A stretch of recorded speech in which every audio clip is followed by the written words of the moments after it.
Mereka mengira aku benalu yang hanya bisa menumpang hidup. Suamiku dengan lantang mengusirku di depan stafnya, tanpa tahu bahwa akulah pemilik nyawa perusahaannya.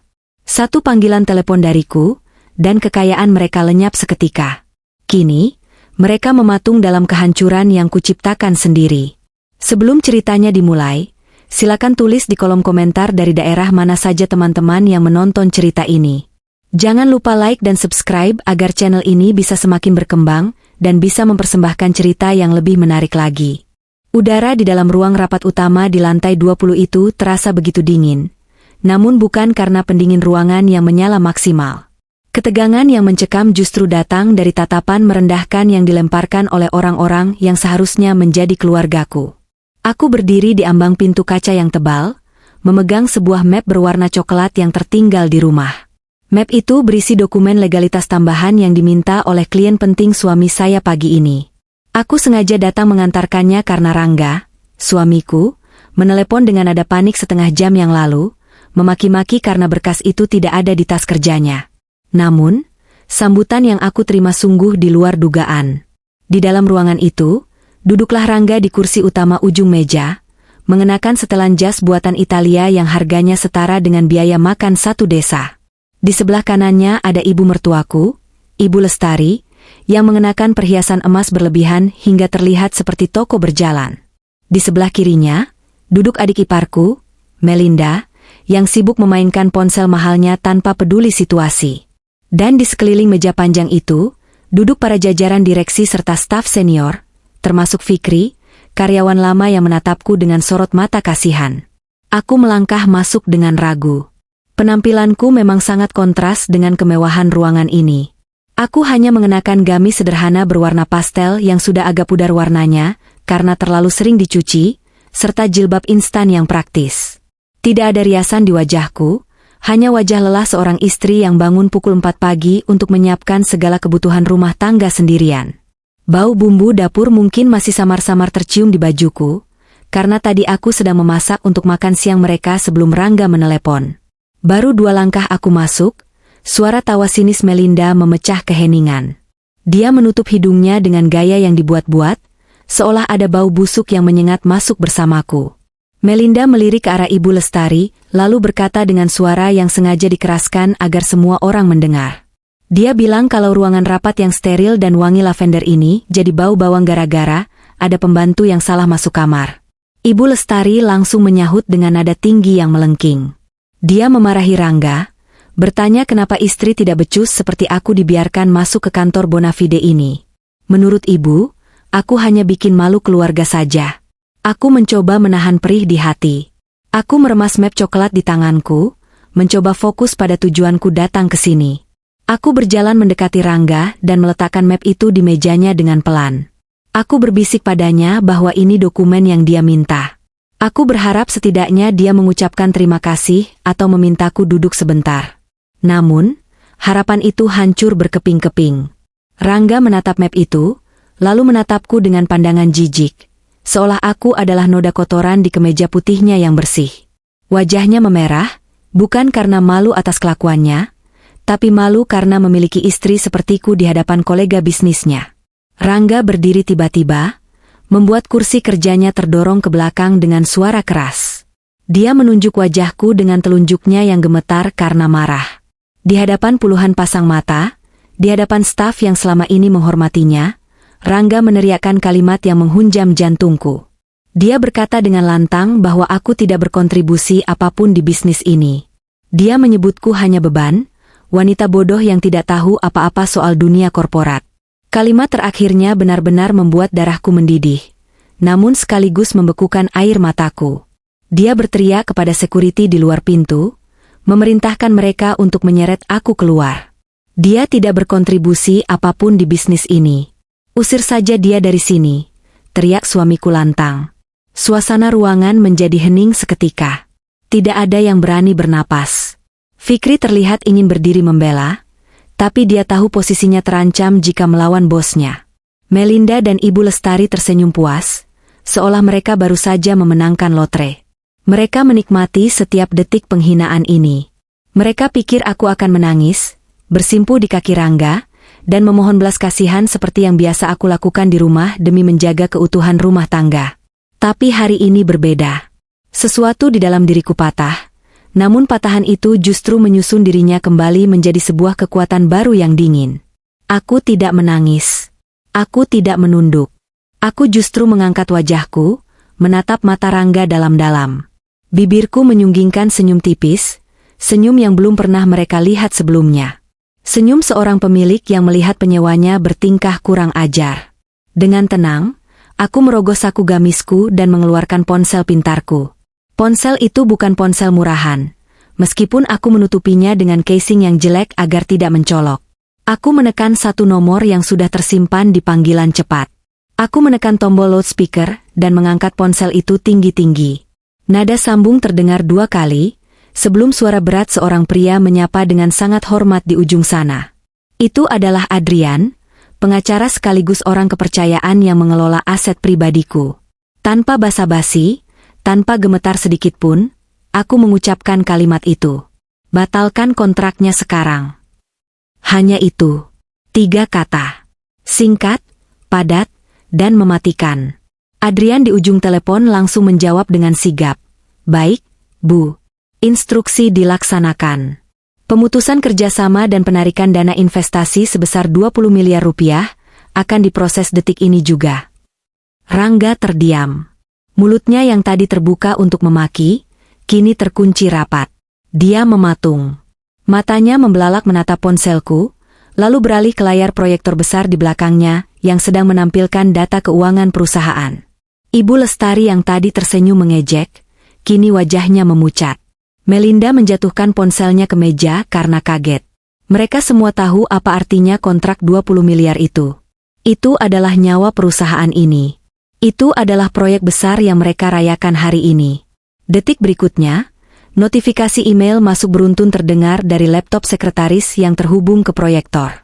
Sebuah kotak dialog merah muncul di layar raksasa itu, pemberitahuan pembatalan kontrak sepihak dari investor utama. Grafik keuangan yang tadinya hijau menjulang, tiba-tiba menukik tajam menjadi merah dalam hitungan detik. Kepanikan mulai menjalar di wajah para staf.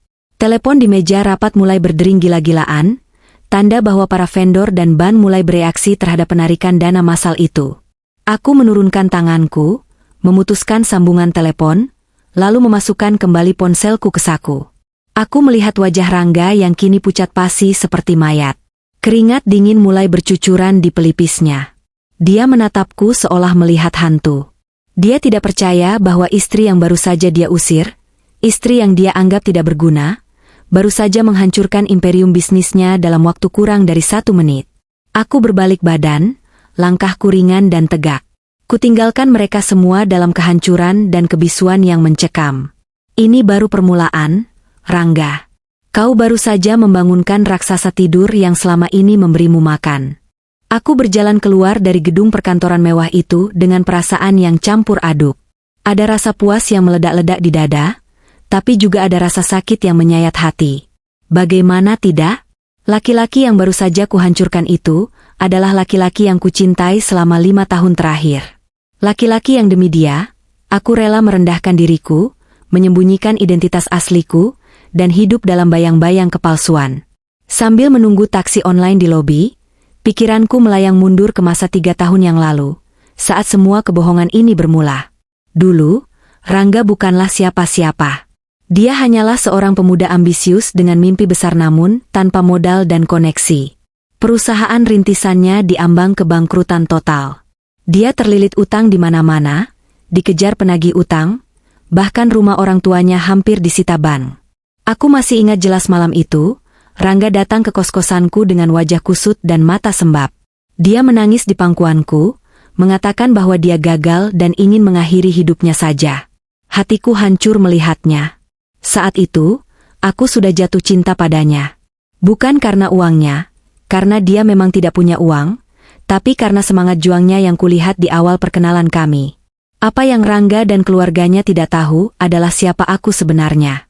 Aku, Clarissa, adalah pewaris tunggal dari keluarga pengusaha tambang yang sangat tertutup. Orang tuaku meninggal dalam kecelakaan pesawat dan mewariskan kekayaan yang tidak akan habis 7 turunan. Namun, Aku muak dengan pria-pria yang mendekatiku hanya karena harta. Karena itulah, aku menyamar menjadi gadis biasa, bekerja sebagai staf administrasi biasa, mencari cinta yang tulus. Dan aku pikir, aku menemukannya pada diri Rangga. Malam itu, aku membuat keputusan besar. Aku tidak bisa membiarkan Rangga hancur. Tapi aku juga tidak mau dia tahu bahwa aku kaya raya, karena aku takut egonya sebagai laki-laki akan terluka. Rangga adalah tipe pria yang memiliki harga diri tinggi. Jika dia tahu dia dibantu oleh pacarnya, dia akan merasa rendah diri. Jadi, aku menghubungi Adrian, pengacara keluargaku. Aku memintanya membuat skenario, investor malaikat. Aku mendirikan sebuah perusahaan cangkang di luar negeri, dan melalui perusahaan itulah aku menyuntikkan dana segar sebesar 5 miliar rupiah sebagai modal awal untuk menyelamatkan bisnis Rangga. Rangga sangat bahagia saat itu. Dia pikir keberuntungan sedang berpihak padanya. Dia pikir ada investor asing yang melihat potensi dirinya. Dia tidak pernah tahu bahwa investor itu adalah wanita yang setiap pagi menyeduhkan kopi untuknya. Sejak saat itu, bisnisnya meroket.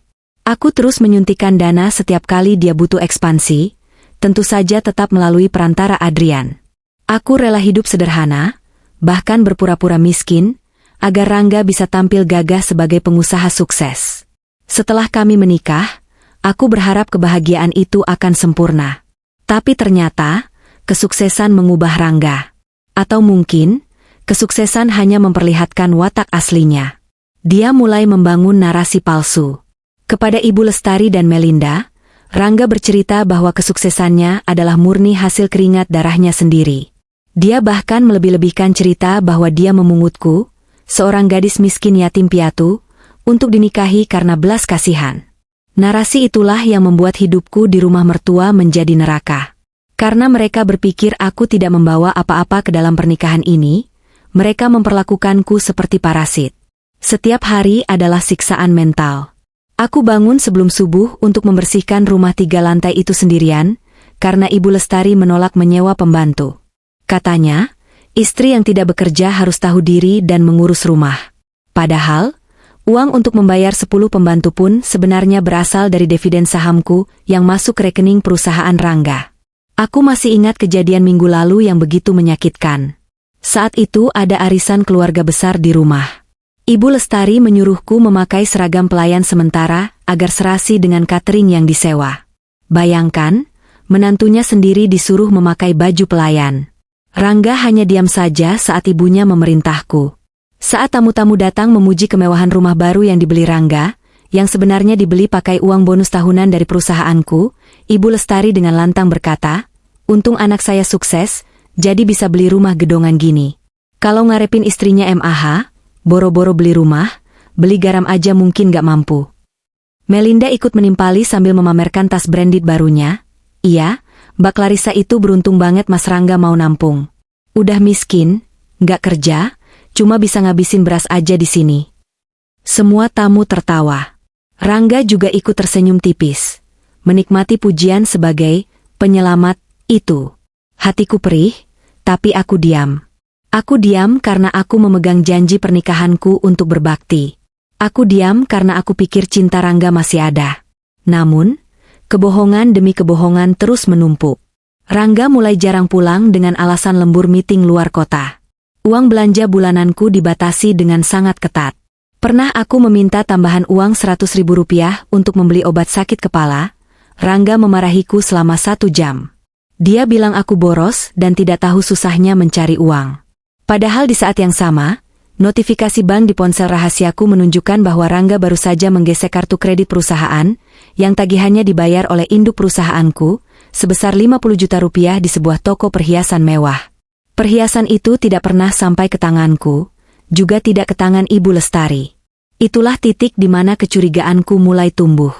Pengorbananku selama 3 tahun, sandiwara yang kumainkan demi menjaga harga dirinya, ternyata dibalas dengan penghinaan dan pengkhianatan.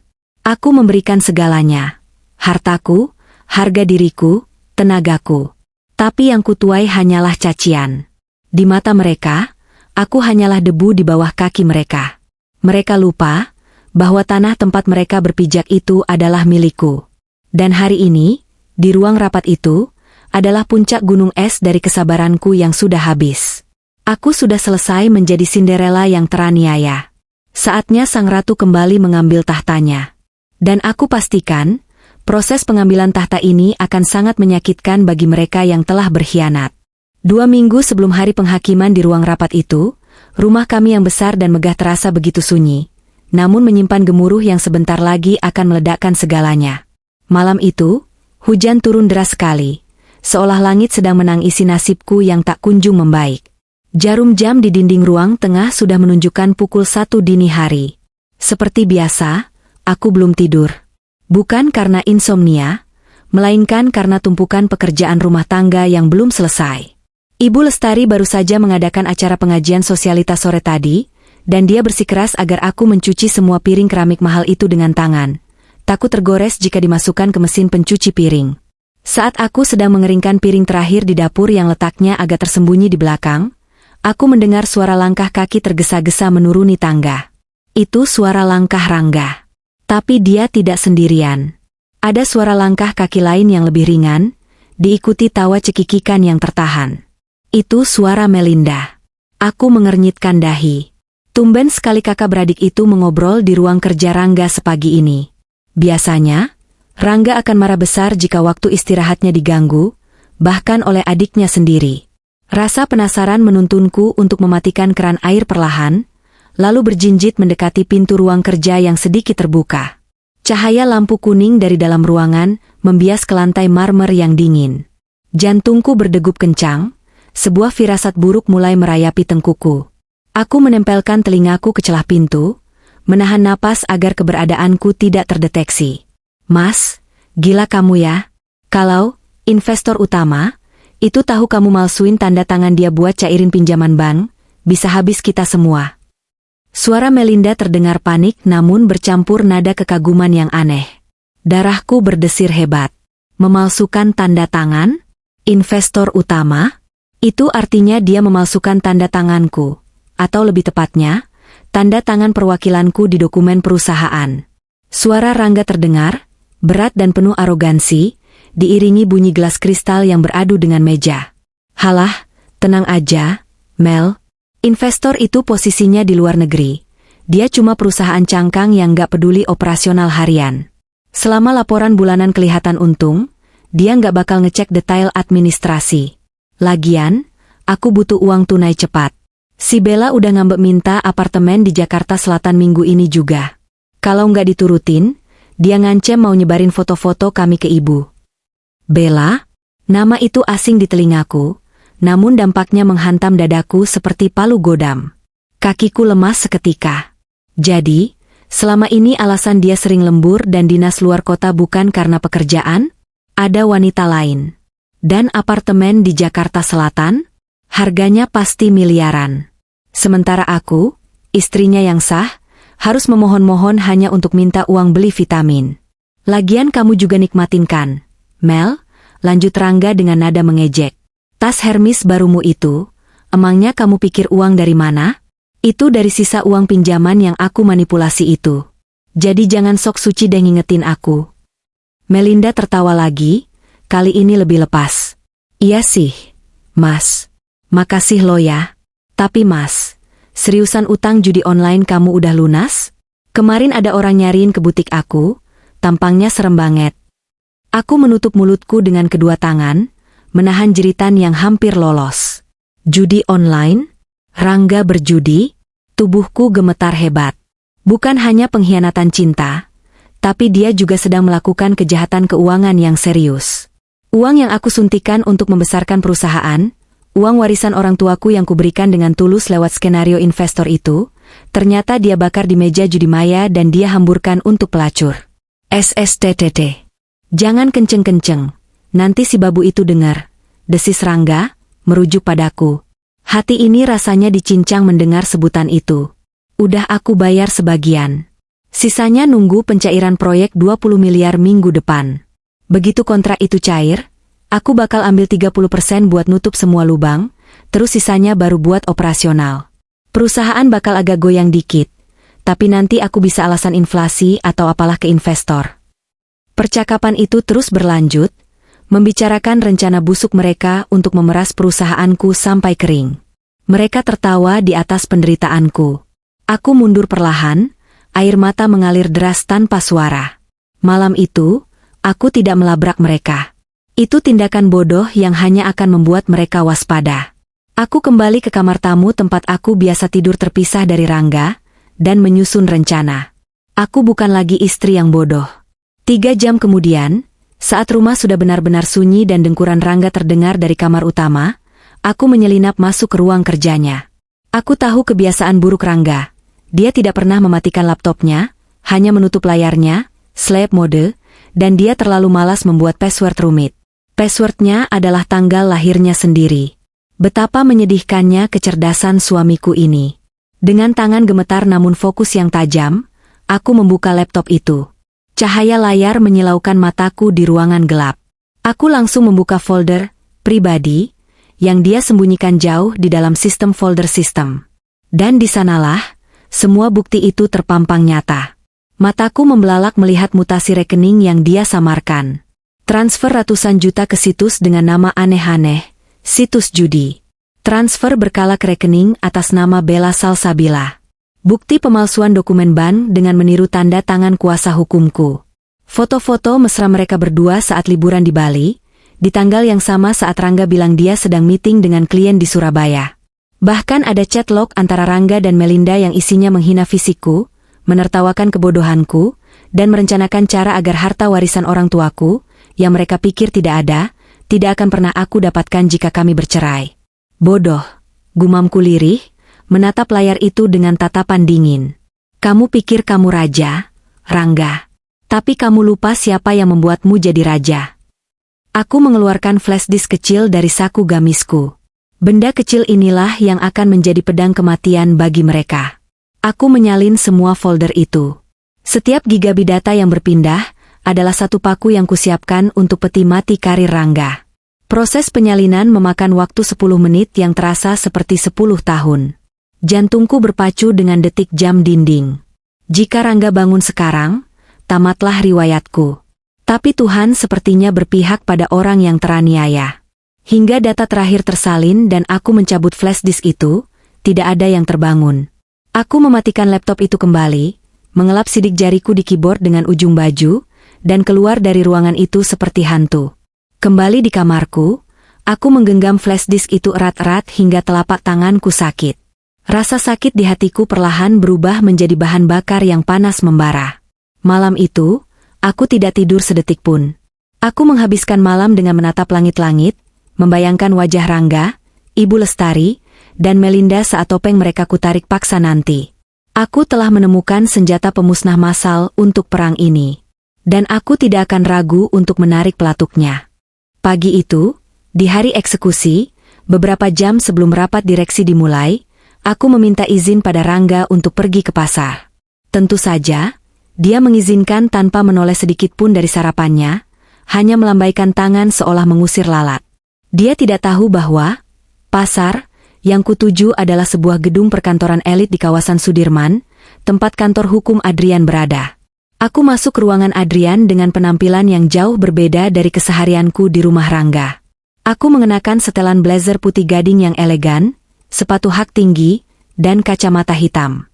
Ini adalah pakaian lamaku yang kusimpan diam-diam di apartemen Adrian, apartemen yang memang kusediakan untuk keperluan darurat. Di sini, aku bukan Clarissa si istri yang terhina. Di sini, aku adalah Clarissa sang pemilik modal. Adrian menyambutku dengan membungkuk hormat. Wajahnya terlihat prihatin saat melihat lingkaran hitam di bawah mataku, tapi dia profesional cukup untuk tidak berkomentar. Dia langsung mempersilakan aku duduk dan membuka berkas-berkas di meja marmernya yang luas. Selamat pagi, Ibu Clarissa. Semua bukti yang Ibu kirimkan via email terenkripsi semalam sudah kami pelajari, ucap Adrian dengan nada serius. Dia membuka sebuah map tebal. Ini luar biasa fatal, Bu.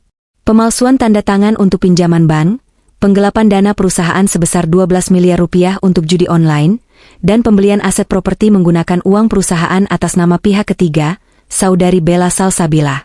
Jika kita bawa ini ke ranah pidana, suami Ibu maksud saya, Saudara Rangga, bisa mendekam di penjara minimal 10 tahun. Aku menatap berkas-berkas itu tanpa ekspresi. Dulu, mungkin aku akan menangis membayangkan suamiku di penjara. Tapi setelah malam itu, setelah mendengar dia menjual martabatku demi pelacur dan judi, rasa iba itu sudah mati. Simpan pidananya untuk hidangan penutup. Adrian, jawabku dingin, suaraku datar namun tajam. Aku ingin menghancurkan mentalnya dulu. Aku ingin dia merasakan kehilangan segalanya saat dia merasa sedang di puncak dunia.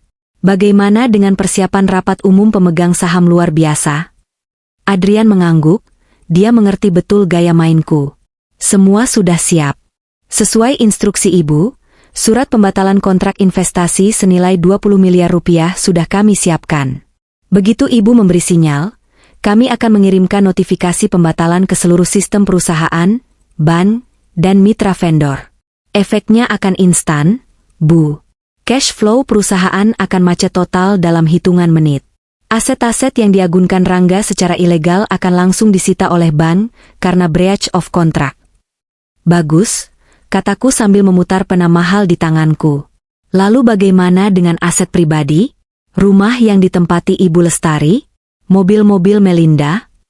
Adrian tersenyum tipis, membuka lembar dokumen lain. Secara teknis, semua itu dibeli menggunakan dividen perusahaan yang seharusnya menjadi hak ibu sebagai pemegang saham mayoritas terselubung. Dalam perjanjian pranikah yang ibu tanda tangani dulu, yang Rangga kira hanya formalitas, tertulis jelas bahwa harta yang didapat dari hasil pengembangan modal bawaan istri adalah milik istri.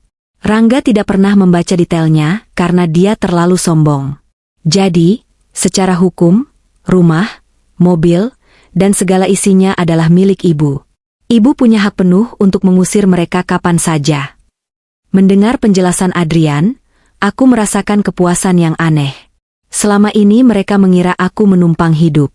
Mereka tidak sadar bahwa atap yang menaungi kepala mereka, lantai yang mereka injak, bahkan sendok yang mereka pakai makan, semuanya adalah milikku. Siapkan surat cerainya juga, Adrian. Aku akan tanda tangani hari ini, perintahku. Adrian menyodorkan dokumen perceraian itu. Tanganku sempat berhenti sejenak di atas kertas. Ada getaran kecil di jariku. Bagaimanapun juga, mengakhiri pernikahan bukanlah hal yang mudah. Ada kenangan manis di awal pertemuan kami yang sempat melintas. Senyum Rangga saat pertama kali kami bertemu, janjinya untuk membahagiakanku. Tapi kemudian, bayangan wajahnya yang jijik melihatku, hinaan Ibu Lestari, dan tawa Melinda menghapus semua keraguan itu. Aku menekan pena itu kuat-kuat ke atas kertas, menggoreskan tanda tanganku dengan tegas. Garis tinta hitam itu adalah garis akhir dari penderitaanku. Satu hal lagi, Bu, Adrian menambahkan sebelum aku beranjak. Kami menemukan bahwa Rangga berencana mengumumkan kesuksesan besar perusahaannya hari ini di rapat direksi. Dia mengundang media juga untuk meliput penandatanganan kontrak 20 miliar itu. Aku tertawa kecil, tawa yang kering dan hampa. Sempurna. Semakin tinggi dia terbang, semakin sakit saat dia jatuh. Biarkan dia mengundang media. Biarkan seluruh dunia menyaksikan kejatuhannya. Aku akan datang ke sana, Adrian. Tapi aku akan datang sebagai istri bodoh yang mengantarkan berkas tertinggal. Aku ingin melihat wajahnya saat dia mengusirku, tepat sebelum aku menarik karpet dari bawah kakinya. Ibu yakin kuat menghadapi mereka sendirian di sana? Tanya Adrian khawatir. Aku berdiri, merapikan blazerku, lalu menatap pantulan diriku di kaca jendela gedung pencakar langit itu. Aku yang membangun istana itu batu demi batu, Adrian. Aku juga yang akan meruntuhkannya sampai rata dengan tanah. Jangan khawatir, air mataku sudah habis semalam. Hari ini, yang tersisa hanya perhitungan. Aku melepaskan blazer putih dan kacamata hitamku, menggantinya kembali dengan gamis lusuh dan jilbab instan yang kubawa di tas. Adrian menatap transformasi itu dengan takjub. Dalam sekejap, aura wanita karir yang mematikan hilang, berganti menjadi sosok istri penurut yang menyedihkan. Tunggu sinyalku, Adrian. Saat aku menelepon, pastikan Raka bocor di kantor itu. Siap, Bu Clarissa. Aku melangkah keluar dari kantor Adrian dengan langkah pasti. Waktu pembalasan sudah tiba. Aku memesan ojek online menuju kantor Rangga, memeluk map coklat yang berisi dokumen, jebakan, yang sebenarnya tidak penting itu. Di sepanjang perjalanan, aku memupuk kebencianku. Aku mengingat setiap kata kasar, setiap piring kotor yang kucuci, setiap perlakuan beda yang kuterima. Aku mengumpulkan semua rasa sakit itu menjadi bola api di dadaku. Rangga, Ibu Lestari, Melinda, nikmatilah tawa terakhir kalian pagi ini. Karena setelah matahari tergelincir nanti, kalian tidak akan punya alasan untuk tersenyum lagi seumur hidup kalian. Aku sampai di lobi kantor. Satpam yang mengenalku menatapku dengan pandangan meremehkan, tapi membiarkanku lewat. Aku naik lift menuju lantai 20. Pintu lift berdenting terbuka, dan di sanalah takdir menunggu. Aku menarik napas panjang, memasang wajah polos dan sedikit takut, lalu melangkah menuju ruang rapat. Pertunjukan utama akan segera dimulai. Suasana di ruang rapat yang tadinya hening karena syok, kini berubah menjadi pasar malam yang kacau balau. Tepat setelah aku menutup telepon dan layar proyektor menampilkan notifikasi merah menyala tentang pembatalan kontrak, kekacauan yang sesungguhnya dimulai. Ponsel Rangga berdering tanpa henti, berbarengan dengan telepon kabel di meja sekretaris dan ponsel beberapa direktur yang hadir. Suara dering itu bersahut-sahutan seperti simfoni kehancuran yang memang sudah kunantikan. Rangga masih berdiri mematung di ujung meja, matanya menatap kosong ke arah layar proyektor. Wajahnya yang tadi merah padam karena marah, kini pucat pasi seputih kertas. Keringat dingin sebesar biji jagung mulai bermunculan di dahinya yang lebar. Dia menatapku, lalu menatap layar, lalu menatapku lagi dengan tatapan tidak percaya. Otaknya yang sombong itu sepertinya kesulitan memproses fakta bahwa istri yang baru saja dia sebut tidak berguna, dan dia usir seperti kucing kurap. Baru saja memutus urat nadi perusahaannya dengan satu kalimat perintah. Apa yang barusan kamu lakukan? Tanya Rangga dengan suara parau yang nyaris tidak terdengar. Dia mencoba tertawa, tawa yang sumbang dan terdengar menyedihkan. Kamu pasti bercanda kan? Kamu cuma menelepon temanmu buat ngerjain aku kan? Clarissa, ini rapat penting. Jangan main-main.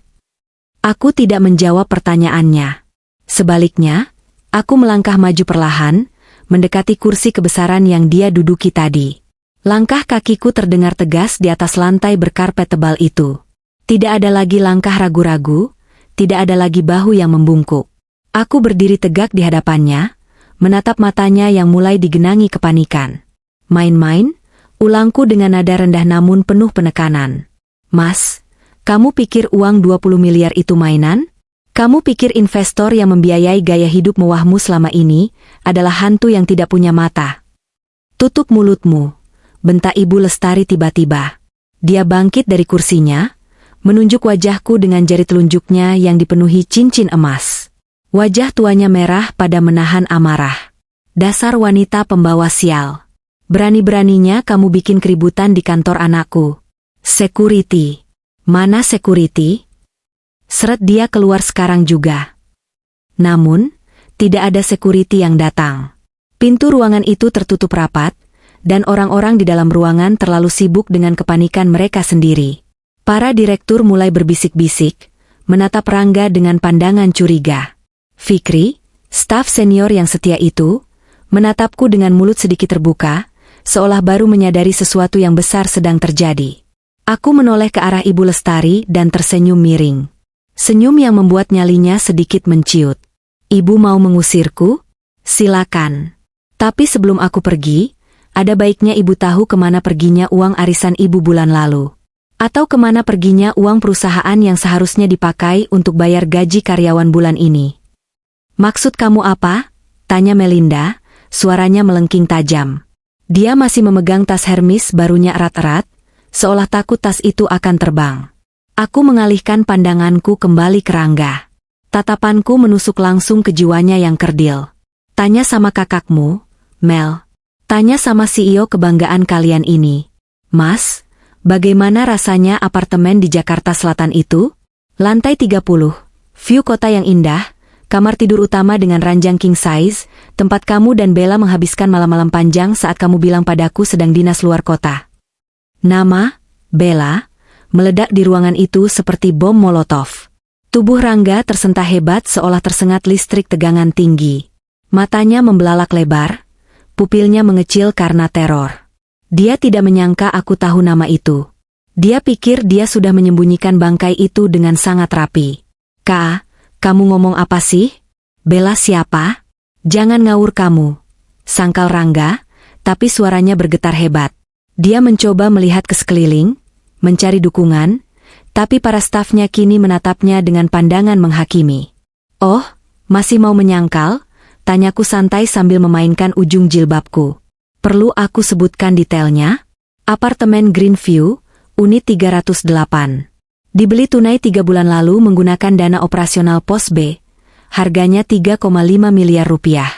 Uang yang kamu bilang ke investor dipakai untuk riset dan pengembangan. Ternyata yang kamu kembangkan bukan produk, tapi hubungan harammu dengan wanita lain. Ibu Lestari terhuyung ke belakang, tangannya memegang dada. Dia menatap anaknya dengan tatapan horor. "Rangga, apa benar itu? Siapa Bella? Kamu bilang ke ibu uang itu buat ekspansi pabrik." Rangga gagap, mulutnya membuka dan menutup seperti ikan mas koki kekurangan oksigen. "Bu, ibu jangan dengerin dia. Clarissa ini gila. Dia cuma cemburu buta." Dia ngarang cerita. "Cemburu?" potongku cepat. "Aku tidak cemburu, Mas. Aku jijik. Jijik melihat kamu memakai uangku untuk membiayai pelacurmu. Dan bukan cuma itu, Mas. Bagaimana dengan hobi barumu? Slot online? Judi bola?" Kali ini, wajah Melinda yang pucat. Dia tahu rahasia ini, dan dia tahu betapa bahayanya jika ini terbongkar di depan direksi. Aku melangkah lebih dekat lagi ke Rangga, memojokkannya ke ujung meja rapat. "Zeus 88. Naga Poker. Berapa total kekalahanmu bulan ini, Mas? 500 juta? 700 juta? Kamu pikir aku tidak tahu kalau kamu memalsukan invoice supplier fiktif hanya untuk menutupi lubang utang judimu? Kamu pikir investor utama itu bodoh?" "Cukup," teriak Rangga histeris. Dia menutup telinganya dengan kedua tangan. Keringat membanjiri wajahnya, merusak tatanan rambutnya yang klimis. "Diam. Diam kamu. Kamu nggak tahu apa-apa. Kamu cuma istri rumah tangga yang taunya cuma masak dan nyuci. Jangan sok tahu urusan kantorku." "Urusan kantormu?" Aku tertawa, tawa yang dingin dan menusuk tulang. "Mas, lihat sekelilingmu. Lihat wajah investor-investor kecil yang ada di ruangan ini. Lihat wajah Fikri dan stafmu. Mereka mulai sadar, Mas. Mereka mulai sadar kalau pemimpin mereka adalah seorang penipu, penjudi, dan peselingkuh yang amatir. Mentalmu sudah hancur. Mas, kamu gemetar. Kamu takut. Karena kamu tahu, begitu aku buka mulut lebih lebar lagi, bukan cuma karirmu yang tamat, tapi hidupmu." Rangga merosot duduk di kursinya, seolah kakinya sudah tidak mampu menopang berat badannya lagi. Serangan psikologis ini telah menghantam ulu hatinya. Dia yang selama ini merasa di atas angin, merasa bisa membodohiku selamanya, kini telanjang tanpa perlindungan. Rahasia busuknya kucungkil satu persatu di depan orang banyak. Ibu Lestari terduduk lemas di kursi sebelah, menatap anaknya dengan tatapan kosong, sementara Melinda sibuk menggigit kukunya dengan panik. Mereka mulai mencium aroma kehancuran, dan baunya sangat menyengat. Kepanikan Rangga adalah pemandangan yang menyedihkan sekaligus memuaskan. Namun, aku tahu serangan kata-kata saja tidak cukup untuk meruntuhkan tembok penyangkalannya. Manusia seperti Rangga, yang sudah terbiasa berbohong seumur hidupnya, akan selalu mencari celah untuk berkelit. Dia butuh bukti fisik. Dia butuh tamparan kenyataan yang tidak bisa dibantah oleh lidah ularnya yang berbisa. Rangga tiba-tiba berdiri lagi, mencoba mengumpulkan sisa-sisa harga dirinya yang sudah tercabik. Dia menunjukku dengan tangan gemetar, matanya merah menahan tangis dan amarah. "Bohong. Semua itu bohong. Mana buktinya? Kamu cuma mau menjatuhkan aku di depan stafku kan? Bapak-bapak, ibu-ibu direksi, jangan percaya mulut wanita ini. Dia sakit jiwa. Dia stres karena tidak punya anak sampai sekarang." Mendengar dia membawa-bawa masalah anak, emosiku hampir meledak, tapi aku menahannya. Itu adalah kartu terakhir pria pengecut, menyerang sisi personal ketika argumen logisnya sudah kalah. Kamu mau bukti, Mas? Tanyaku tenang. Aku mengangkat map coklat yang sejak tadi ku pegang. Map yang dia kira berisi dokumen legalitas yang tertinggal. Kamu pikir ini apa? Kamu pikir aku jauh-jauh datang ke sini cuma buat jadi kurir dokumenmu? Tanpa menunggu jawabannya, aku membuka map itu dan mengeluarkan isinya.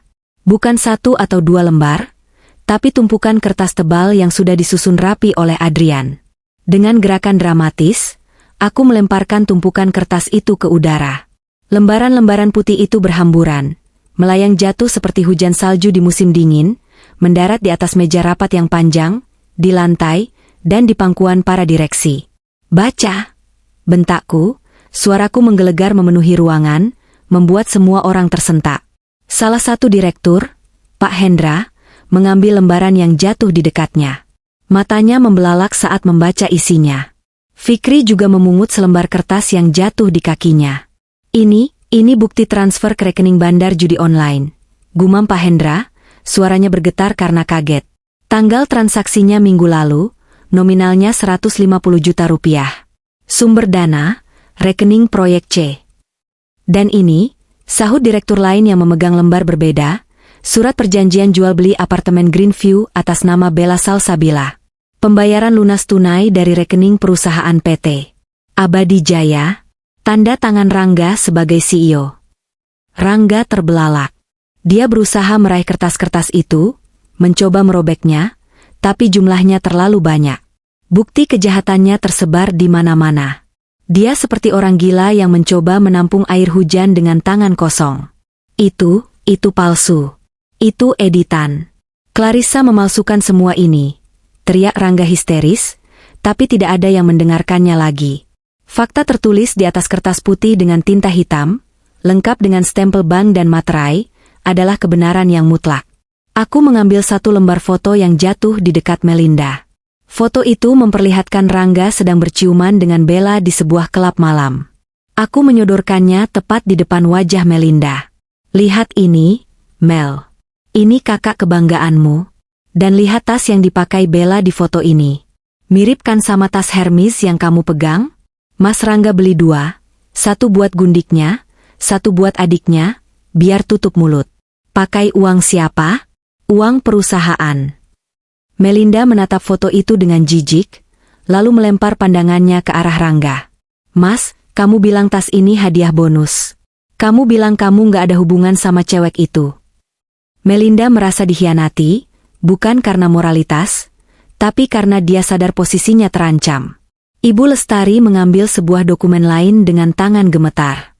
Itu adalah salinan surat pemberhentian kerja, PHK, massal yang sudah ditandatangani Rangga tapi belum diumumkan. Rencananya adalah memecat 30% karyawan bulan depan untuk menutupi kerugian akibat judinya. Kamu mau memecat Fikri, Mas? Tanyaku sambil menunjuk Fikri yang kini wajahnya merah menahan marah. Fikri yang sudah ikut kamu dari nol? Kamu mau korbankan nasib keluarganya demi menutupi utang judimu? Fikri menatap Rangga dengan tatapan kecewa yang mendalam. Pak Rangga, tega Bapak. Pak, saya kerja lembur tiap hari nggak dibayar, ternyata uangnya Bapak pakai buat main judi. Rangga terpojok. Dia mundur sampai punggungnya menabrak dinding kaca. Tidak ada jalan keluar. Tapi aku belum selesai. Masih ada satu pukulan terakhir. Pukulan yang paling mematikan. Pukulan yang akan mencabut akarnya dari tanah ini. Dan untuk menjawab pertanyaanmu tadi, Mas, kenapa aku bisa membatalkan kontrak itu? Ucapku sambil mengambil satu dokumen terakhir yang tersisa di map. Dokumen dengan sampul biru tua. Aku mengangkat dokumen itu tinggi-tinggi.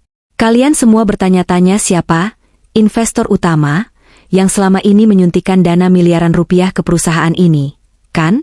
Siapa sosok misterius di balik perusahaan cangkang Goldhill Ventures?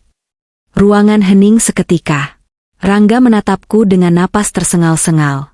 Firasat buruknya mencapai puncaknya. Investor itu adalah aku, kataku datar. Clarissa Andini. Nggak mungkin. Desis Rangga. Kamu miskin. Kamu yatim piatu yang gak punya apa-apa. Itu yang aku ingin kamu percayai. Mas, jawabku dingin. Aku adalah pemilik 90% saham perusahaan ini melalui perwalian. Semua uang yang kamu pakai foya-foya, uang yang kamu pakai untuk menghina istrimu sendiri, adalah uangku. Uang warisan orang tuaku. Aku melemparkan dokumen akta kepemilikan saham itu ke dada Rangga. Kertas itu menghantam dadanya lalu jatuh ke lantai. Di halaman depan, tertulis jelas namaku sebagai beneficiary owner dari seluruh aset perusahaan. Bacalah, Mas. Baca dengan matamu sendiri. Kamu hanyalah CEO boneka yang aku pasang karena aku mencintaimu. Tapi karena kamu sudah mengkhianati kepercayaan itu, maka hari ini, detik ini juga, aku mengambil kembali apa yang menjadi hakku. Rangga merosot jatuh berlutut di lantai. Dia memungut akta itu, membacanya dengan tangan gemetar hebat. Matanya membelalak melihat tanda tangan dan cap notaris yang sah. Kebenaran itu menghantamnya lebih keras daripada pukulan fisik manapun. Dia baru saja menyadari bahwa selama ini dia menghina, menginjak-injak, dan mengusir orang yang memberinya makan. Dia baru saja menggali kuburannya sendiri, dan sekarang dia sudah terbaring di dalamnya. Ibu Lestari pingsan di kursinya. Melinda menangis histeris. Dan aku, berdiri di tengah kekacauan itu dengan perasaan lega yang luar biasa. Semuanya sudah terbuka. Tidak ada lagi rahasia. Tidak ada lagi kebohongan. Yang tersisa hanya reruntuhan kerajaan palsu Rangga, dan aku adalah ratu yang berdiri di atas puing-puingnya. Suara dentuman pintu ganda yang terbuka paksa itu terdengar, seperti letusan pistol di tengah kesunyian makam. Gema hantamannya memantul di dinding-dinding kaca ruang rapat, membuat semua orang yang ada di dalam, para direktur yang terperangah, staf yang ketakutan, dan keluarga suamiku yang sudah hancur mentalnya, serentak menoleh ke arah pintu masuk. Di ambang pintu, berdiri Adrian. Sosoknya yang tinggi tegap dibalut setelan jas hitam formal, tampak seperti malaikat pencabut nyawa yang datang untuk menagih janji. Namun, bukan Adrian yang membuat darah di wajah Rangga surut, seketika hingga ia tampak seperti mayat hidup. Bukan pula Adrian yang membuat Ibu Lestari memekik tertahan dengan tangan membekap mulutnya yang gemetar. Di belakang Adrian, berbaris formasi yang menjadi mimpi buruk bagi setiap penjahat kerah putih. 2 orang petugas kepolisian berseragam lengkap dengan lencana yang berkilau di bawah lampu neon, didampingi oleh 4 orang petugas keamanan gedung berbadan kekar yang wajahnya kaku tanpa ekspresi. Aura otoritas yang mereka bawa masuk ke dalam ruangan itu begitu pekat, seolah menyedot seluruh oksigen yang tersisa. Aku berdiri di ujung meja, masih memegang dokumen yang menjadi vonis kematian bagi ego suamiku. Aku melihat perubahan drastis pada mata Rangga. Jika beberapa detik lalu matanya masih memancarkan penyangkalan dan sedikit sisa arogansi, kini yang tersisa hanyalah teror murni. Pupil matanya mengecil, napasnya memburu cepat dan dangkal, seolah paru-parunya lupa cara bekerja. Maaf mengganggu jalannya rapat, Ibu Clarissa, suara Adrian memecah keheningan. Nadanya tenang, datar, namun setiap suku katanya terdengar tajam dan penuh penekanan. Ia sama sekali tidak melirik Rangga yang masih berlutut di lantai dengan kertas-kertas bukti berserakan di sekelilingnya. Sesuai dengan instruksi ibu dan berdasarkan bukti-bukti audit forensik yang telah kami validasi, kami datang bersama pihak berwajib untuk melakukan penindakan hukum. Kata, hukum, menggantung di udara, berat dan mencekam. Salah satu polisi, seorang pria parubaya dengan kumis tebal dan tatapan tajam, melangkah maju. Langkah kakinya yang mengenakan sepatu Lars beradu keras dengan lantai marmer, tuk, tuk, tuk, ketukan irama yang menghitung mundur sisa kebebasan Rangga. Saudara Rangga Permana? Tanya polisi itu.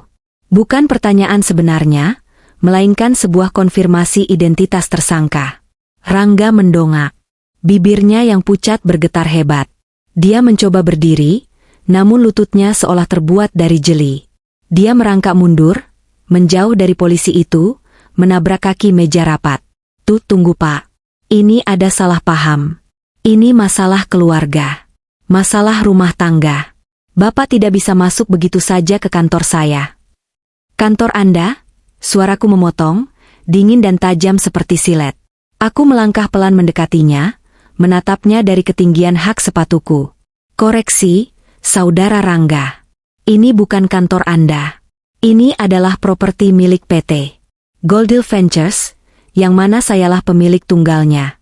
Anda hanyalah karyawan yang tertangkap basah mencuri aset perusahaan. Clarissa. Rangga berteriak, suaranya pecah antara amarah dan tangisan. Tegak kamu. Aku ini suamimu. Kita tidur satu ranjang selama 3 tahun. Kamu mau menjebloskan suamimu sendiri ke penjara hanya gara-gara uang? Di mana hati nuranimu sebagai istri? Pertanyaan itu membuatku tertawa. Tawa yang kering, hampa, dan menyakitkan. Hati nurani? Kamu bicara soal hati nurani setelah menggunakan uangku untuk membelikan apartemen bagi pelacurmu? Kamu bicara soal peran istri setelah kamu dan keluargamu memperlakukanku lebih rendah daripada pembantu di rumahku sendiri. Aku membungkuk sedikit, mensejajarkan wajahku dengan wajahnya yang banjir keringat. Hati nuraniku sudah mati, Mas. Kamu yang membunuhnya pelan-pelan setiap kali kamu menghinaku. Kamu yang menguburnya saat kamu memalsukan tanda tanganku. Saudara Rangga, polisi itu menyela tegas, tidak tertarik dengan drama rumah tangga kami. Dia mengeluarkan borgol besi dari saku pinggangnya. Benda itu berkilau dingin, mengerikan. Kami memiliki surat perintah penangkapan atas dugaan tindak pidana penggelapan dana korporasi, pemalsuan dokumen perbankan, dan penipuan berlapis.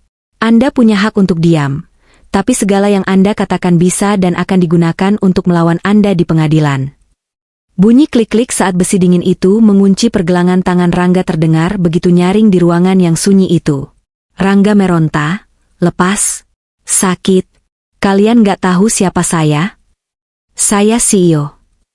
Mantan CEO, koreksiku. Melihat anaknya diborgol seperti kriminal kelas 3, Ibu Lestari yang sejak tadi mematung akhirnya meledak. Dia menjerit histeris, suara lengkingannya menyakitkan telinga. Dia berlari menerjang ke arah polisi, memukuli lengan petugas yang kekar itu dengan tangan keriputnya yang lemah. Jangan bawa anak saya. Jangan. Anak saya orang baik. Dia orang sukses. Ini semua fitnah. Ini pasti guna-guna perempuan ular itu. Ibu Lestari menunjuk wajahku dengan jari telunjuk yang gemetar hebat. Matanya melotot, urat-urat lehernya menonjol. Dasar menantu durhaka. Kau apakan suamimu? Kau pakai pelet apa sampai polisi percaya omonganmu? Lepaskan anakku.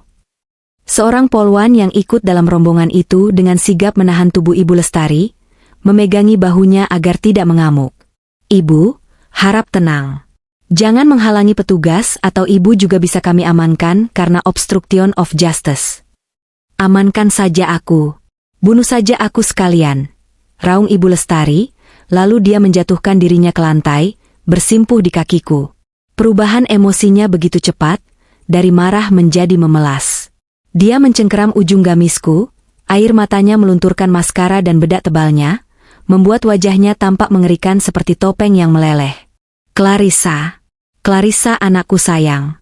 Tolong ibu, nak, tolong cabut laporannya. Ibu minta maaf. Ibu hilaf. Ibu janji bakal baik sama kamu mulai sekarang. Ibu akan masakin kamu tiap hari, ibu gak akan nyuruh-nyuruh kamu lagi. Tapi tolong, jangan biarkan Rangga di bawah. Dia satu-satunya harapan ibu. Kalau dia di penjara, ibu makan apa? Siapa yang bayar arisan ibu? Siapa yang bayar cicilan mobil ibu?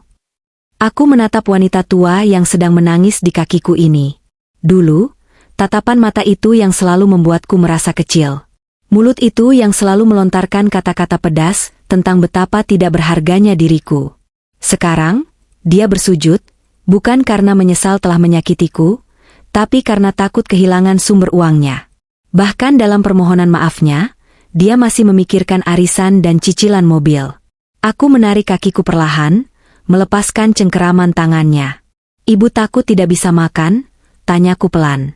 Ibu ingat 3 bulan lalu, saat ibu membuang masakan sop ayam buatanku ke tempat sampah di depan mataku, cuma karena ibu bilang rasanya kurang asin? Saat itu ibu bilang, makanan sampah kayak gini gak layak buat lidah orang kaya.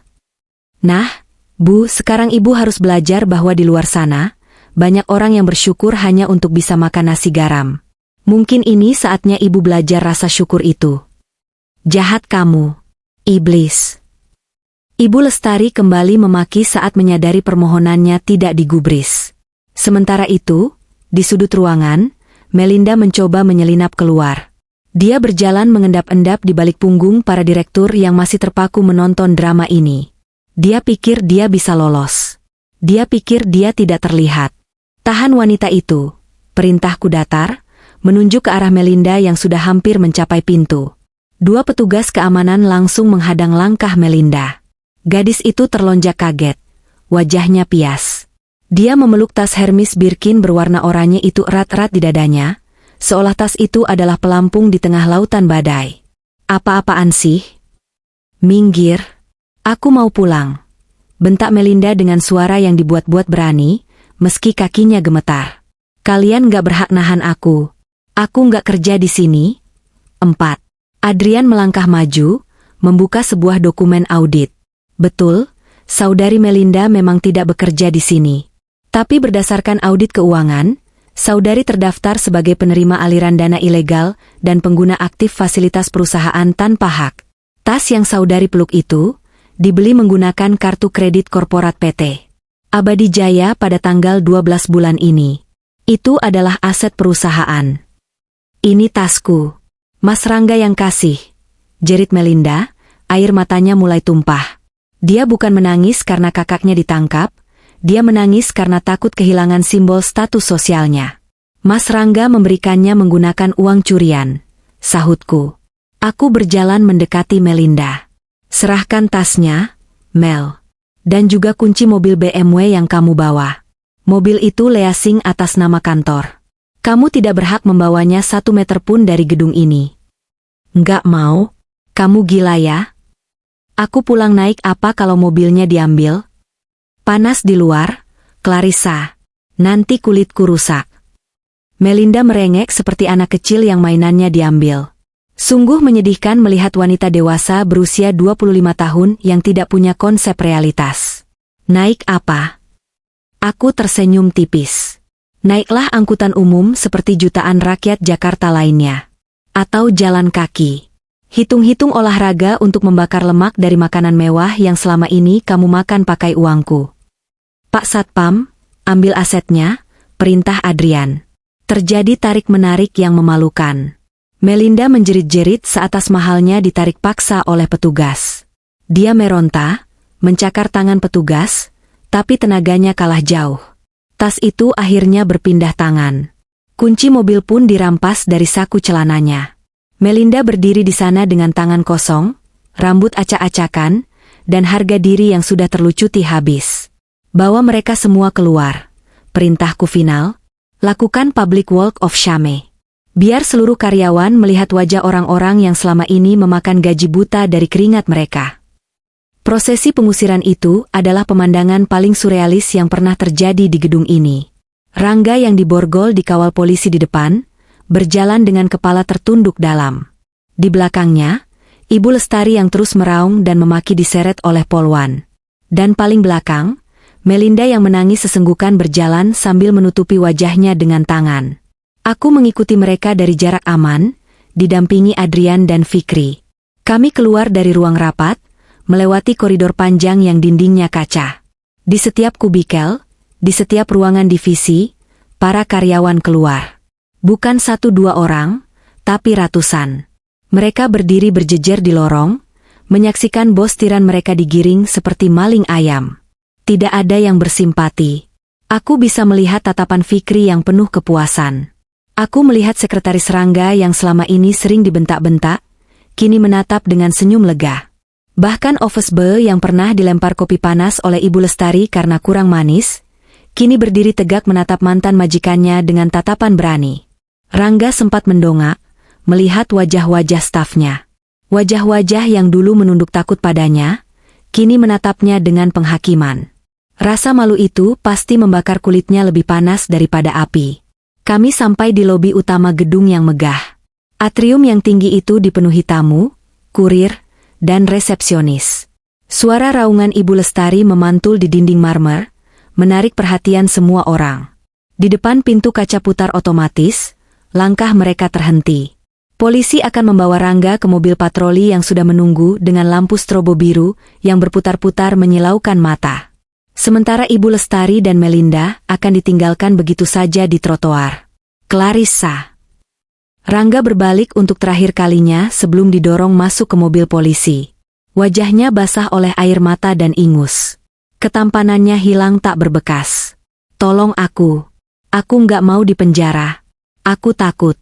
Clarissa, aku suamimu. Ingat janji pernikahan kita. Aku berdiri di ambang pintu lobi, merasakan hembusan angin AC yang dingin di punggungku dan hawa panas Jakarta yang menerpa wajahku dari pintu yang terbuka. Janji pernikahan itu sudah kamu langgar saat kamu membuka kancing baju wanita lain di apartemen yang kamu beli pakai uangku. Jawabku, suaraku tenang namun terdengar jelas oleh semua orang di lobi yang hening. Nikmati hidup barumu, Mas. Di penjara nanti, kamu akan punya banyak waktu untuk merenung. Dan jangan berharap aku akan menjengukmu. Bahkan untuk membawakan sikat gigi pun, aku tidak sudi. Polisi mendorong kepala Rangga agar masuk ke dalam mobil. Pintu ditutup. Brah, bunyi itu adalah akhir dari segalanya bagi Rangga. Mobil itu melaju pergi, membelah kemacetan siang hari dengan sirine yang meraung-raung. Tinggallah Ibu Lestari dan Melinda di trotoar panas. Tanpa uang sepeser pun, dompet mereka ada di dalam tas yang disita. Tanpa kendaraan, tanpa ponsel. Matahari siang itu bersinar terik sekali, seolah ikut menghukum mereka. Clarissa. Ibu Lestari mencoba mendekat ke pintu kaca, mengetuk-ngetuknya. Ibu mau pulang. Ibu haus, minta uang buat naik taksi, Nak. Aku menatap mereka dari balik kaca yang tebal. Aku menoleh ke arah kepala keamanan. Jangan biarkan mereka masuk lagi. Dan pastikan barang-barang pribadi mereka, baju bekas dan pakaian dalam, dikirim ke pos satpam komplek perumahan dalam kantong plastik hitam. Kunci rumah sudah saya ganti dengan sistem biometrik 1 jam yang lalu. Mereka tidak punya rumah lagi untuk pulang. Siap, Bu Clarissa, jawab kepala keamanan dengan tegas. Aku berbalik badan, memunggungi mereka. Aku tidak mau melihat mereka lagi. Saat aku melangkah kembali masuk ke dalam gedung yang sejuk itu, aku merasakan beban ribuan ton terangkat dari bahuku. Fikri menyambutku dengan senyum lebar dan mata berkaca-kaca. Bu, terima kasih, bisiknya. Terima kasih sudah berani. Aku membalas senyumnya, kali ini senyum yang benar-benar lepas. Ayo kembali kerja, Fikri. Kita punya perusahaan yang harus diselamatkan. Malam pertama setelah pengusiran itu, rumahku terasa begitu besar dan sunyi. Tapi bukan kesunyian yang menakutkan, melainkan kesunyian yang menenangkan. Tidak ada lagi suara teriakan Ibu Lestari yang memarahi pembantu imajiner. Tidak ada lagi suara TV yang disetel keras-keras oleh Melinda menonton acara gosip. Dan yang paling penting, tidak ada lagi aura negatif dari Rangga yang biasanya pulang larut malam dengan bau parfum wanita lain yang samar. Aku menghabiskan malam itu dengan melakukan pembersihan. Bukan hanya membersihkan debu, tapi membersihkan jejak mereka. Aku meminta asisten rumah tangga baruku untuk mengeluarkan semua barang-barang Rangga, Ibu Lestari, dan Melinda. Kasur di kamar utama tempat Rangga tidur, dan mungkin pernah melakukan video call mesum dengan selingkuhannya, aku minta untuk dibakar di halaman belakang. Aku tidak mau tidur di atas jejak pengkhianatan. Aku mengganti semua sprei, semua tirai, bahkan mengecat ulang dinding kamar dengan warna putih bersih. Aku ingin memulai hidup baru di atas kanvas yang suci. 3 bulan kemudian, proses persidangan Rangga mencapai puncaknya. Aku datang sebagai saksi utama sekaligus korban pelapor. Ruang sidang penuh sesak. Kasus ini menjadi viral di media sosial dengan tajuk, CEO palsu tilap uang istri triliuner. Netizen Indonesia yang terkenal kejam dalam berkomentar, kali ini berpihak padaku. Mereka menguliti habis gaya hidup hedon Melinda dan Rangga di masa lalu. Jejak digital memang kejam. Saat aku duduk di kursi saksi, aku melihat Rangga duduk di kursi terdakwa. Dia mengenakan rompi oranye tahanan. Rambutnya dicukur habis, wajahnya kurus dan kusam. Lingkaran hitam di matanya begitu dalam. Dia tampak menua 10 tahun hanya dalam waktu 3 bulan. Tidak ada lagi Rangga yang gagah dan sombong. Yang ada hanyalah pria pecundang yang patah arang. Ketika hakim ketua membacakan vonis, suasana ruang sidang hening mencekam. Menyatakan terdakwa Rangga Permana terbukti secara sah dan meyakinkan bersalah melakukan tindak pidana penggelapan dalam jabatan dan penipuan secara berlanjut. Menjatuhkan pidana penjara selama 8 tahun dan denda sebesar 2 miliar rupiah. Palu hakim diketuk 3 kali. Tok, tok. Toh. Rangga tertunduk lemas. Dia tidak menangis lagi, air matanya mungkin sudah kering. Dia hanya menatap kosong ke lantai. Saat petugas membawanya keluar, dia sempat menoleh ke arahku. Tidak ada kebencian di matanya, hanya penyesalan yang terlambat. Mulutnya bergerak tanpa suara, membentuk kata, "Maaf." Aku hanya mengangguk kecil, tanpa ekspresi. "Maafmu ku terima, Rangga. Tapi hukumanmu tetap harus kau jalani. Itu adalah konsekuensi logis dari setiap pilihan yang kau ambil." Aku berdiri dan meninggalkan ruang sidang dengan langkah ringan.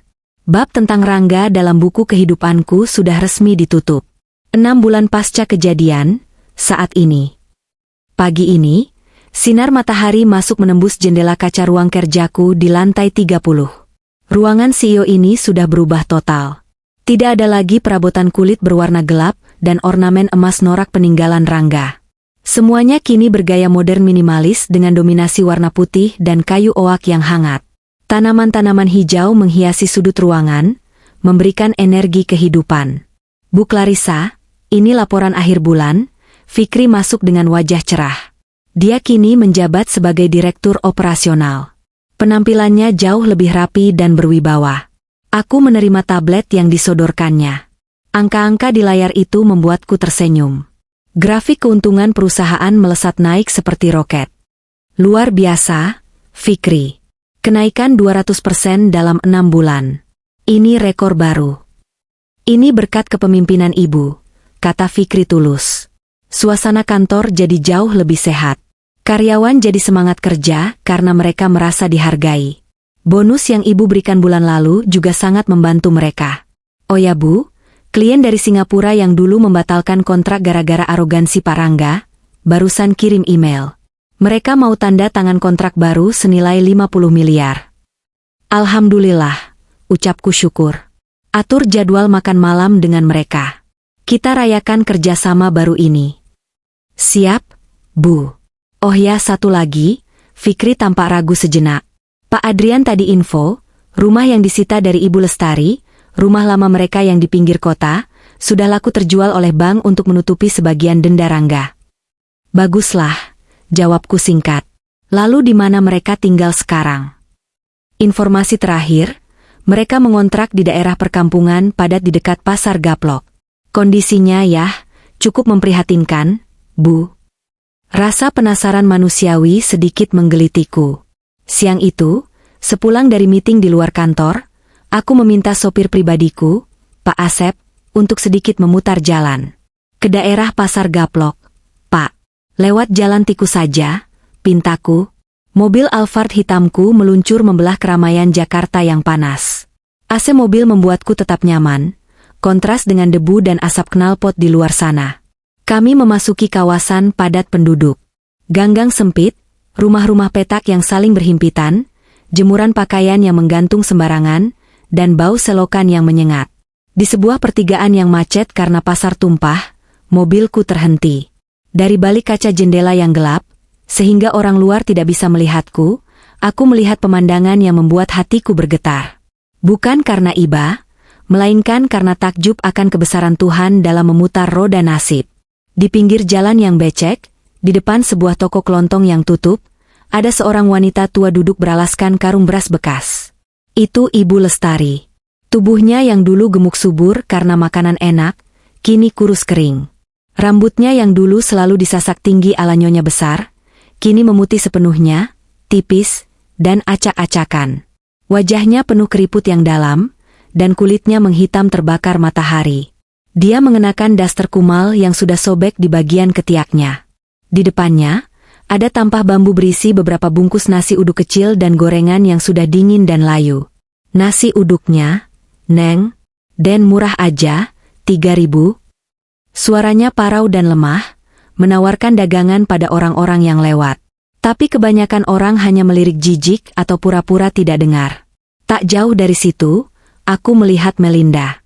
Gadis yang dulu selalu update status sedang facial atau manicure, kini sedang berjongkok mencuci piring kotor di ember besar milik warung pecel lele tenda yang baru buka. Dia mengenakan kaos partai yang kebesaran dan celana pendek lusuh. Tangannya yang dulu halus, kini merah dan kasar terkena sabun colek keras. Aku melihat adegan yang menyedihkan. Melinda berdiri sebentar untuk mengelap keringat, tapi pemilik warung pecel lele langsung membentaknya. "Woi, jangan ngelamun, itu piring masih numpuk. Kalau kerjamu lelet, nggak usah minta bayaran hari ini," bentak si pemilik warung, seorang pria bertato. Melinda tersentak kaget. Iya bang, maaf," jawabnya takut-takut. Dia kembali menggosok piring dengan cepat. Aku bisa melihat bahunya terguncang, dia sedang menangis. Tiba-tiba, Ibu Lestari melihat ke arah jalan.